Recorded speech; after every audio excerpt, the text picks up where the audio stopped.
السلام علیکم ورحمۃ اللہ وبرکاتہ۔ بڑی افسوس کے ساتھ مجھے اس ویڈیو کا جواب دینا پڑ رہا ہے، بلکہ یہ ویڈیو نہیں ہے، آڈیو ہے، کہ آج ایمان والوں کو کیا ہو گیا ہے کہ وہ بجائے دین کی محنت کرنے کے بس اس چکر میں لگے ہوئے ہیں کہ بس ہمارے ساتھ جڑ جائیے، بس اسی کو انہوں نے دین کا کام سمجھ لیا، دوسروں کی برائی کرنا۔ کیا کمی آپ کو نظر آ رہا ہے بتائیے؟ کہاں ہم آپ کے ساتھ بد اخلاقی کر رہے ہیں، بلکہ محنت میں لگے ہوئے ہیں۔ یہ جو ویڈیو جن صاحب نے بھیجا، ان کے ساتھ حسن سلوک میں کہاں کمی کی جا رہی ہے؟ ہمارے عبد الحنان بھائی ہیں، ان سے ان کا تعلق ہے، کہاں ان کی کمی پایا آپ نے؟ ہمارے پاس کسی کام کے لیے آپ آئے، ہم نے کہاں منع کیا؟ یہاں مثال دی جا رہی ہے کہ جو ہے کوالٹی بدل دی گئی، کہاں کوالٹی بدل دی گئی ہے؟ کوالٹی تو اب بھی وہی ہے، کوالٹی تو اب بھی وہی ہے، بلکہ اس میں تو اور کوالٹی کو اچھا بنایا جا رہا ہے۔ بتائیے، مسجد میں وقت دینا برا ہے؟ آپ اگر بتا رہے ہیں کہ کوالٹی بدل دی گئی ہے، جی حدیث پاک کے اندر آتا ہے جس کو مسجد میں جانے کا عادی دیکھو اس کی ایماندار ہونے کی گواہی دو، یعنی مسجد میں دین کی محنت کرنا، قربانی کو بڑھا دینا، یہ کوالٹی کو گھٹا دینا ہے؟ چھی چھی چھی چھی۔ میرے عزیز دوستو بزرگو، آپ لوگوں سے عاجزانہ درخواست ہے، ایسی مخالفت مت کرو۔ دیکھیے، اختلاف الگ چیز ہے، اتنی مخالفت مت کرو کہ آپ دعوت کے مخالف بن جاؤ۔ یہ جو آپ حضرات کر رہے ہیں، ذرا اللہ کا خوف دل کے اندر پیدا کیجئے، ذرا اپنے دل پر، اپنے گریبان پہ منہ ڈال کے دیکھیے۔ آپ تو عداوت میں اختلاف نہیں کر رہے ہیں، اب تو یہ سب مخالفت کر رہے ہیں، مخالفت میں آپ اپنا آپا کھو بیٹھے ہیں۔ دین کی محنت کو آپ اس وقت یعنی کہ کوالٹی گھٹانے میں، جہاں قربانی بڑھایا جا رہا ہے، 4 مہینے کے بجائے آپ 5 مہینے کی قربانی مانگی جا رہی ہے، بیرون کے لیے 5 ماہ۔ آپ بھی اس وقت جی آپ بھی متفق تھے کہ 4 مہینے یکسوئی کے ساتھ باہر لگے، 5 مہینے میں 1 مہینہ تیاری کرنے میں آپ اپنا دماغ لگائیں۔ آپ کو کہیں جانا ہوتا ہے، کسی دفتر میں جانا ہوتا ہے، تو آپ کا سفر شمار نہیں کیا جائے گا۔ تو کتنی اچھی بات ہے کہ آپ بیرون جا رہے ہیں، تو جو 15 دن جانے کے، 15 دن آنے کے جو آپ کی تیاری میں لگتے ہیں، وہ شمار نہیں کیا جائے گا۔ اسی طرح 3 چلے ہر سال لگانے کی ترغیب دی جا رہی ہے، یہ تو پہلے بھی تھی، اب بھی ہے کہ زیادہ سے زیادہ قربانی دیں۔ قربانی والے کو بات زیادہ سمجھ میں آتی ہے، دین کی تقاضے کے لیے، دین کی محنت کے لیے۔ ہم تو اسی بات کو کہہ کے ابھارتے تھے نا کہ صحابہ نے ایسی قربانی دی، پورا جان پورا مال۔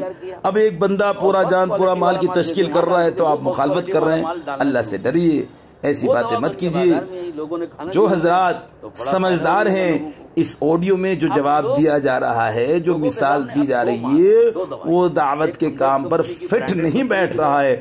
ہوں گے، ہم ان کے ادب احترام کرتے ہیں، وہ مفتی صاحب ہوں گے، لیکن یہ مثال یہاں دینا بلکہ اللہ کی ناراضگی کا سبب بنے گا۔ اس لیے ذرا عقل دوڑائیے، اتنی عداوت مت کیجیے، اتنی مخالفت مت کیجیے۔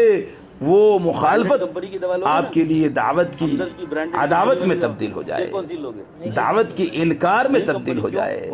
اس لیے آپ حضرات سے، جو حضرات یہ ویڈیو بھیج رہے ہیں، ایسی ویڈیو مت بھیجیے۔ امت کا برا حال ہے، ایمان کے لالے پڑے ہوئے ہیں، اعمال کے لالے پڑے ہوئے ہیں۔ آج شادیوں میں دیکھیے کتنے خرافات ہو رہی ہے، ہماری بچیاں ہمارے گھروں سے نکل رہی ہے، اس کے باوجود ہمیں اس بات کا احساس نہیں ہے، ہم بس مولانا سعد صاحب کے پیچھے پڑے ہوئے ہیں۔ اللہ تعالی ہم سب کو صحیح سمجھ عطا فرمائے۔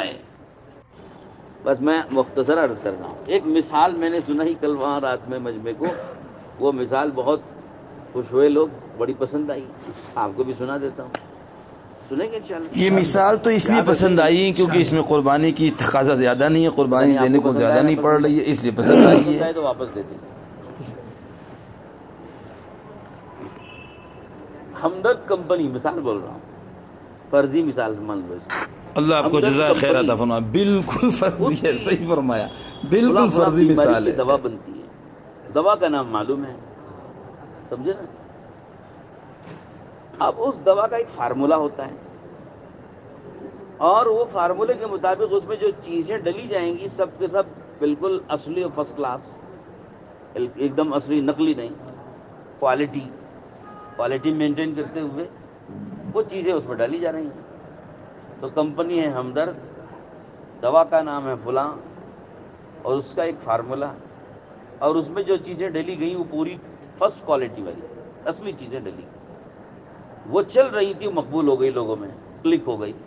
اب جو آدمی وہ دوا کھا رہا ہے نفع ہو رہا ہے، جو جس بیماری کے لیے وہ دوا بنی وہ دوا استعمال کر رہا ہے، وہ بیماری دور ہو رہی ہے۔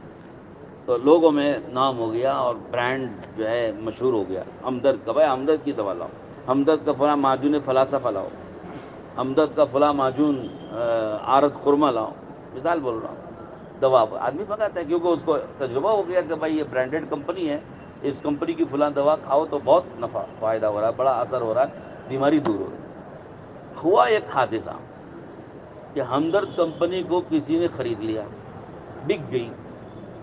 اب جس نے ہمدرد کمپنی کو خرید لیا اس نے کیا کیا، کمپنی کا نام باقی رکھا، دوا کا نام بھی باقی رکھا، فارمولا بدل دیا، کوالٹی چینج کر دی، فارمولا بھی بدل دیا اور کوالٹی بھی چینج، کوالٹی میں بھی تبدیل کر دی۔ تو فرسٹ کوالٹی کا مال ڈالتا تھا تو اس نے اب اس میں سیکنڈ تھرڈ کوالٹی کا مال ڈالنا شروع کیا۔ اب وہی دوا بازار میں آ رہی ہے اور لوگ کھا رہے ہیں تو فائدہ نہیں ہو رہا ہے، صحت نہیں ہو رہی ہے، بیماری نہیں جا رہی ہے۔ کمپنی کے اندر کے جو ملازمین تھے انہوں نے یہ حرکت دیکھی، یہ نئے خریدار کی، کہ یہ بہت بگاڑ رہا ہے، تو ہم تو بدنام ہو جائیں گے، انہوں نے استعفیٰ دے دیا کہ ہم کمپنی میں نہیں رہیں گے۔ استعفیٰ دے کے باہر آ گئے، باہر آ کے انہوں نے نئی کمپنی فارم کی اور نئے نام کمپنی کا دے کر کے نئی کمپنی کے ساتھ وہی دوا بنائی اور وہی فارمولا پرانا والا اختیار کیا، اور فرسٹ کوالٹی والا مال جیسے وہاں ڈالتے تھے وہ فرسٹ کوالٹی والا مال ڈالنا شروع کیا۔ وہ دوا بن کے بازار میں آئی، لوگوں نے کھانا شروع کیا تو بڑا فائدہ ہونے لگا لوگوں کو۔ اب لوگوں کے سامنے اب دو مال ہیں، دو دوائیں ہیں، ایک ہمدرد کمپنی کی برانڈیڈ کمپنی کی دوا اور ایک نئی کمپنی کی دوا۔ تو اب آپ بتاؤ کہ آپ اس وقت میں کون سی دوا لوگے؟ نئی کمپنی، سوچ سمجھ کے بولنا، نہیں ذرا سوچ سمجھ۔ برانڈیڈ کمپنی کی دوا لوگے نا، ہمدرد کی برانڈیڈ کمپنی والی دوا، پھر کون سی لوگے؟ نئی کمپنی۔ کیوں؟ وہ تو نئی کمپنی ہے۔ اب دو دماغ ہوتے ہیں، آپ سوچو میری بات۔ ایک نوجوان طبقے کا دماغ ہوتا ہے، نوجوان بچے کچے دماغ والے، وہ کہتے ہیں کہ یار ہم کو تو برانڈ چاہیے، وہ تو باٹا برانڈ کی کمپنی کا مال ہے نا، جوتا وہی لانا، دوسرا مت لانا۔ وہ تو ہمدرد کمپنی کی جو دوا ہے نا وہی لانا، ہم کو دوسرا نہیں لانا۔ کپڑے کی بھی برانڈ دیکھتا ہے، جوتے کی بھی برانڈ دیکھتا ہے، دوائی کی بھی برانڈ دیکھتا ہے، تو برانڈ کے پیچھے بھاگتا ہے۔ بڑے لوگ ہوتے ہیں ذرا عقل مند لوگ، وہ کہتے ہیں کہ یار برانڈ کے پیچھے مت بھاگو، کوالٹی کو دیکھو، کوالٹی کو دیکھو۔ نئی کمپنی اگر اچھی کوالٹی کا مال تم کو دے رہی ہے، اس برانڈیڈ کمپنی سے بھی اچھا مال تم کو یہاں مل رہا ہے، تو تم کیوں برانڈ کے پیچھے بھاگتے ہیں؟ تو کہنا نہیں یار وہ نئی کمپنی ہم کو معلوم نہیں وہ کیا کون بنایا ہے، وہ نئی کمپنی ہے، یہ برانڈیڈ کمپنی پرانی کمپنی ہے۔ تو نوجوان طبقے کا دماغ ہوتا ہے برانڈ کے پیچھے بھاگنا، اور سمجھدار طبقے کا اور ذرا عقل مند لوگ اور بوڑھے لوگوں کا مزاج ہوتا ہے کوالٹی کی طرف بھاگنا۔ تبلیغ کا یہ اختلاف بالکل اسی طرح کا ہے۔ بات سمجھ آ گئی؟ تو اب آپ برانڈ کے پیچھے بھاگو گے، کوالٹی کے پیچھے بھاگو گے؟ بس جب یہ میں نے مثال دی تو سارا مجمع کہنے لگا کہ بس اس مثال سے ہم کو بات پوری سمجھ میں آ گئی کہ ہمارا سارا دعوت تبلیغ کی جو محنت اس وقت میں چل رہی ہے نا، بالکل صحیح 100% اس پر۔ شکیل بھائی بتاؤ، بالکل 100% فٹ ہو رہی اس پہ؟ تو بس جب ایک معروف اور مشہور ہو گئی کمپنی، اس لیے مشہور ہوئی تھی کہ انہوں نے چند چیزوں کو مینٹین کیا تھا، کوالٹی مینٹین کی تھی اور فارمولا صحیح اپنایا تھا۔ جب کمپنی کو دوسروں نے خرید کر کے یہ خیانت کر دی، فارمولا بھی چینج کیا، کوالٹی کو بھی تبدیل کر دیا، لو کوالٹی ڈالنا شروع کر دیا، تو ظاہر سی بات ہے کہ جو لوگ زمانے زراعت سے وہاں کام کر رہے ہیں ان کو معلوم ہے کہ بھائی یہ جو چیز ڈالی جا رہی سب نقلی ہے، یہ تو لوگوں کو بگاڑ دے گی اور فائدہ کیا پہنچائے گی، ہو سکتا ہے کہ یہ لوگوں کو نقصان پہنچائے صحت کو، وہ دیکھ رہے ہیں اندر۔ تو وہ امانت داری ان کی یہ ہے کہ وہ باہر آ گئے، کیونکہ انہوں نے دیکھا کہ اس میں یہ کوالٹی کو مینٹین نہیں کر رہے ہیں، اصلی چیزیں ڈالنے کے بجائے نقلی چیزیں ڈال رہے ہیں، اور اسی پیسے پر بلکہ قیمت بھی بڑھا دیا، دوائی کی قیمت بھی بڑھا دی، مال ڈال رہے نقلی۔ تو ان کو خدشہ ہوا کہ بھائی ہم بدنام ہو جائیں گے، کل کے دن پکڑے جائیں گے، یہاں ریڈ ہوگا تو سب پھنس جائیں گے. تو انہوں نے سلامتی اس میں سمجھے کہ ہم نکل کے باہر آ جائیں، استعفیٰ دے کے باہر آ گئے. ان کو معلوم ہے کہ یہ مال جائے گا، یہ دوا جائے گی، لوگوں کو صحت نہیں ملے گی، بیمار ہو جائیں گے لوگ، تو اس لیے باہر آ گئے. تو یہ مثال تو 100% فٹ ہوتی ہے ہماری تبلیغ دعوت کی محنت. ہمارے ان بزرگوں نے نظام الدین اسی لیے چھوڑا کہ وہاں جو کوالٹی پہلے مینٹین ہوتی تھی وہ کوالٹی ختم ہو گئی. جس مقصد کے لیے تبلیغ دعوت کی محنت شروع کی جا رہی تھی، وہ مقصد کو ہٹا کے ذاتی اغراض کو سامنے لایا گیا، اور ذاتی اغراض کے لیے یہ سب حرکت کی گئی، الٹ پھیر ہیرا پھیری کی گئی اندر. اور جو اصول تھے کام کے وہ اصول بدلے، جو نہج تھا کام کا وہ نہج بدلا. یعنی دوا کا فارمولہ بدل دیا، سمجھے نا آپ؟ دوا کا نام وہی باقی. اب سب کہتے ہیں کہ صاحب وہ بھی تو تبلیغ ہے، یہ بھی تو تبلیغ ہے، کیا فرق ہے؟ ہم کہتے ہیں کہ بھائی دوا کا نام وہی ہے، مگر کیا ہوا؟ فارمولہ چینج ہو گیا ہے اور کوالٹی بدل گئی. یعنی نہج کام کا بدل گیا اور مقصد کام کا بدل گیا، اور وہ صفات اب نہیں رہی. اس لیے آپ وہ تبلیغ کرو گے تو وہ پرانی دوا برانڈڈ کمپنی کی، فارمولہ چینج ہو گیا، کوالٹی چینج ہو گئی، جو دوا مل رہی وہ کھانے کی طرح ہے، اس کا کوئی نفع تم کو سامنے نہیں آنے والا.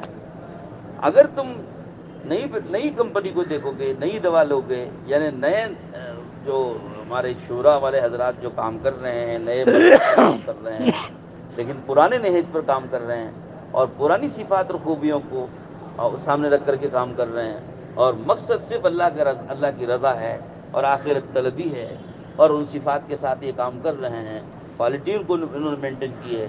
انشاءاللہ اس نہج پہ کام کرو گے تو اس تبلیغ سے انشاءاللہ زندگیوں کا بننے کا جو نفع پہلے سے پہنچ رہا تھا وہ نفع اللہ پاک پہنچائیں گے.